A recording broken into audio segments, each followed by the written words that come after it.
ఆలోచిద్దాం, ఆశీర్వదిద్దాం. ఉమ్మడి నల్గొండ, ఖమ్మం, వరంగల్ పట్టభద్రుల ప్రశ్నించే గొంతు తీన్మార్ మల్లన్నకు మొదటి ప్రాధాన్యత ఓటు వేసి గెలిపిద్దాం.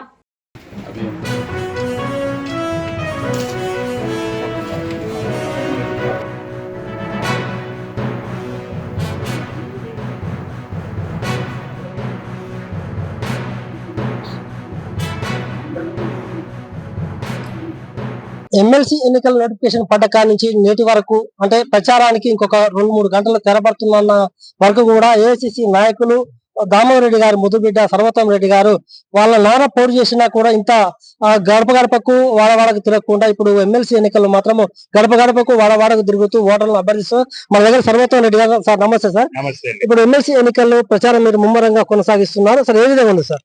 చాలా బాగుంది. ఎక్కడికి పోయినా గానీ ఈసారి మాత్రం తీన్మార్ మల్లన్నకి బ్రహ్మాండంగా మంచి మెజారిటీ ఇస్తామని కాంగ్రెస్ పార్టీ ప్రభుత్వం మీద పూర్తి విశ్వాసంతో ప్రజలు ఉన్నారు. దాంతో పాటు మల్లన్న గారికి కూడా మంచి వ్యక్తిగతంగా మంచి వారికి ఇమేజ్ ఉన్నది. తెలంగాణ రాష్ట్రంలో వారు గుర్తుపట్టని వ్యక్తి లేరు తీన్మార్ మల్లన్న గారిని.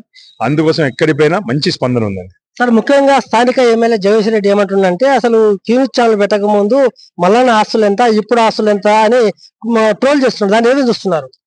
ఇప్పుడు జగదీశ్వర్ రెడ్డి గారు మాట్లాడితే ఎట్లా ఉందంటే చాలా హాస్యాస్పదంగా ఉంది. ఎందుకంటే జగదీశ్వర్ రెడ్డి గారు మేము ఎన్నోసార్లు ఛాలెంజ్ చేసినాము. రాజకీయాలు రాకముందు జగదీశ్వర్ రెడ్డి గారి ఆస్తులు ఎంత ఉండే, ఈ రోజు ఆయన ఆస్తులు ఎంత.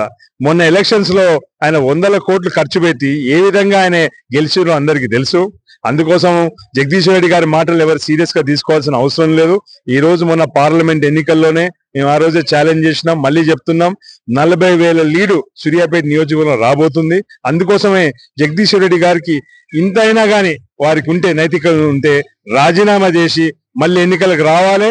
ఏదుందో నేను వారే తెలుసుకుంటామని చెప్పి చెప్తున్నాను. తీన్మార్ మల్లన్న గురించి మాట్లాడే ఎలాంటి అర్హత జగదీశ్వర్ రెడ్డి గారికి లేదు. సార్, మనకు ఇప్పుడు రేపు ఎలక్షన్ జరుగుతున్న సోమవారం రోజు గ్రాడ్యుయేట్స్ ఏం చెప్తున్నారు మీరు? గ్రాడ్యుయేట్స్ అందరు కూడా మొన్న కాంగ్రెస్ పార్టీకి మంచి సపోర్ట్ చేసినారు. మన అసెంబ్లీ ఎన్నికల్లో అయితేంది, పార్లమెంట్ ఎన్నికల్లో అయితేంది.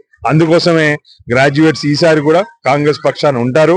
ఎందుకంటే మీరు ఆలోచన చేసినట్టయితే గత 9-10 సంవత్సరాల నుంచి బీఆర్ఎస్ వాళ్ళు ఏ రోజు నోటిఫికేషన్స్ వేయడం, క్యాన్సిల్ చేయడం, పరీక్షలు పెట్టడం, క్యాన్సిల్ చేయడం, లేదా పేపర్లు లీక్ చేయడం, ఈ విధంగానే జరిగింది తప్ప ఎక్కడ ఉద్యోగాలు ఇచ్చిన పాపాన పోలేదు. మొన్న మీరు చూస్తున్నారు, ముఖ్యమంత్రి రేవంత్ రెడ్డి గారు 30,000 మందికి మొన్న జాబ్స్ కూడా ఇవ్వడం జరిగింది, వాళ్ళకి హ్యాండ్ ఓవర్ చేయడం జరిగింది. అట్లనే రేపు కూడా ఖచ్చితమైన జాబ్ క్యాలెండర్ పెట్టుకొని గ్రాడ్యుయేట్స్ కి న్యాయం చేసే పనిలో కాంగ్రెస్ పార్టీ ఉంటుంది. సార్, ఏఐసిసి నాయకులుగా మీరు చెప్పండి.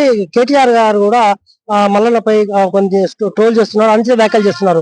పటానీల కాలేజ్ అని లేకపోతే వేరే దాని చూస్తున్నారు మీరు? కేటీఆర్ గారు అంటే వారి భాషని సరి చేసుకోవాలి. ఎందుకంటే వారి స్థాయి తగ్గట్టు కూడా వారి దిగజారి మాట్లాడడం కరెక్ట్ కాదు. మొన్ననే ఎలక్షన్స్ లో ప్రజలు వాళ్ళని ప్రతిపక్షంలో ఉండాలని చెప్పి క్లియర్ కట్ గా మెసేజ్ ఇచ్చినప్పుడు ఇప్పటికి కూడా బుద్ధి తెచ్చుకోకపోతే ఇంకా గట్టిగా సమాధానం చెప్తారని చెప్పి తెలుసుకోండి. Thank you. ఏసీ నాయకులు చెప్పేది ఏంటంటే ఖచ్చితంగా తీన్మార్ మల్లన్న భారీ విజయం సాధిస్తున్నాడు, ఖచ్చితంగా భారీ మెజార్టీతో గెలబోతున్నాడు. అసలు జగదీశ్వర్ రెడ్డి అనే వ్యక్తికి తీన్మార్ మల్లన్న గురించి మాట్లాడే నైతిక హక్కు లేదు. వాస్తవానికి జగదీశ్వర్ రెడ్డి ఎమ్మెల్యే కాకముందు అతని ఆస్తులు ఎంత, ఇప్పుడు ఆస్తులు ఎంత బహిర్గతంగా మనం చర్చ సిద్ధమని వారు హెచ్చరిస్తున్నారు. ఏదైనా మీకు దమ్ము ధైర్యం ఉంటే చర్చకు రాని కూడా చెప్తున్నారు. ఆలోచిద్దాం, ఆశీర్వదిద్దాం. ఉమ్మడి నల్గొండ, ఖమ్మం, వరంగల్ పట్టభద్రుల ప్రశ్నించే గొంతు తీన్మార్ మల్లన్నకు మొదటి ప్రాధాన్యత ఓటు వేసి గెలిపిద్దాం.